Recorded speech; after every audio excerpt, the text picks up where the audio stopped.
അങ്ങനെ ആ കമ്പനിയിൽ നിന്ന് ഇതൊക്കെ പഠിച്ചു. അപ്പൊ ഈ ലക്ഷദ്വീപിന് ഞാൻ ഒരുപാട് ആളുകളെ ടൂർ കൊണ്ടുപോയി. അതുപോലെ തന്നെ പിന്നെ മലേഷ്യ, സിംഗപ്പൂർ നോർമൽ എല്ലാ ടൂറുകളും ചെയ്തു, ഇൻബൗണ്ട് ചെയ്തു, അങ്ങനെ എല്ലാം പഠിച്ചു ഞാൻ. അപ്പൊ ആ ഒരു പഠിച്ചതിന്റെ നമുക്ക് ഈ ഓണ്ടർപ്രണർ സ്പിരിറ്റ് എപ്പോഴും മൈൻഡിലുണ്ടല്ലോ. ഞാൻ അവിടെ നിന്ന് ഇറങ്ങി. വല്ലാത്തൊരു സാധനം ഈ ഓണ്ടർപ്രണർ. അതെ, അങ്ങനെ ഒരു വർഷം കൊണ്ട് അവിടെ നിന്ന് ഇറങ്ങി സ്വന്തമായിട്ട് തുടങ്ങി. അപ്പൊ അന്ന് ഊബർ ഒന്നും ഇവിടെ ഇറങ്ങിയിട്ടില്ല. അപ്പൊ അന്ന് ഫസ്റ്റ് ഞാൻ ചെയ്ത ഈ ടെക്നോളജി അറിയാവുന്നതുകൊണ്ട് ഞാൻ ഊബർ പോലെ ഒരു ഓൺ ഡിമാൻഡ് ടാക്സിയുടെ ആപ്പ് ഉണ്ടാക്കി. അതെ, ആപ്പും വെബ്സൈറ്റ്. അന്ന് ഫ്രണ്ട്സിനെ കൂട്ടിയിട്ട് ഇല്ല, എന്റെ ജൂനിയേഴ്സ് തന്നെ, ഞങ്ങളെല്ലാവരും കൂടെ. അതെ.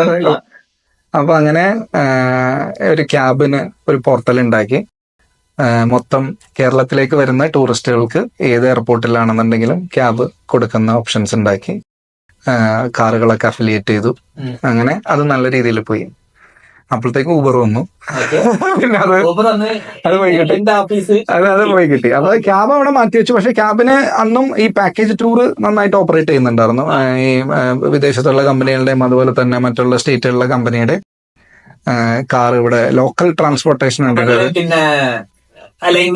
അതെ അതെ, സപ്ലൈസ് ആയിട്ട് ഒരു 250 കാറ് ഞാനായിട്ട് അഫിലിയേറ്റ് ചെയ്തിട്ടുണ്ടായിരുന്നു. അപ്പോൾ അത് അതിന് വേണ്ടിയിട്ട് ടീമും കാര്യങ്ങളെല്ലാം ഉണ്ടായിരുന്നു.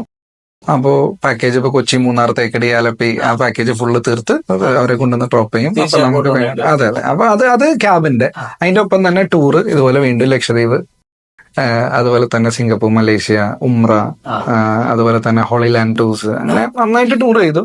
ഞാനൊരു 0 തുടങ്ങി 6 crore ടേൺ ഓവർ വരെ അന്നാക്കി ആ സമയത്ത്. സ്വന്തം കമ്പനി. അപ്പോഴത്തേക്കും 2016 നോട്ട് നിരോധനം, ഡിമോണിറ്റൈസേഷൻ. അപ്പൊ ഒരു തുടക്കക്കാരനാണല്ലോ. കാശ് മൊത്തം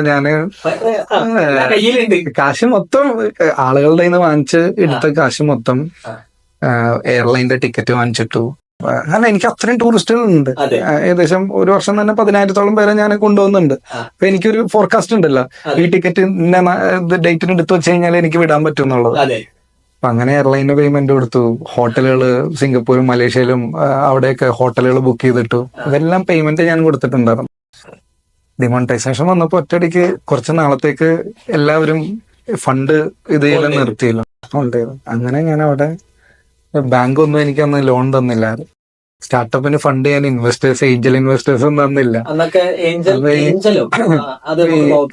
ഞങ്ങളുടെ വീടിന്റെ അടുത്തുള്ള എന്റെ സ്വന്തക്കാരുടെ അടുത്ത് പറഞ്ഞാലും അവർക്കൊന്നും ഈ ടൂർ കമ്പനിക്ക് ഇൻവെസ്റ്റ് ചെയ്ത് കഴിഞ്ഞാൽ എങ്ങനെയാണത്?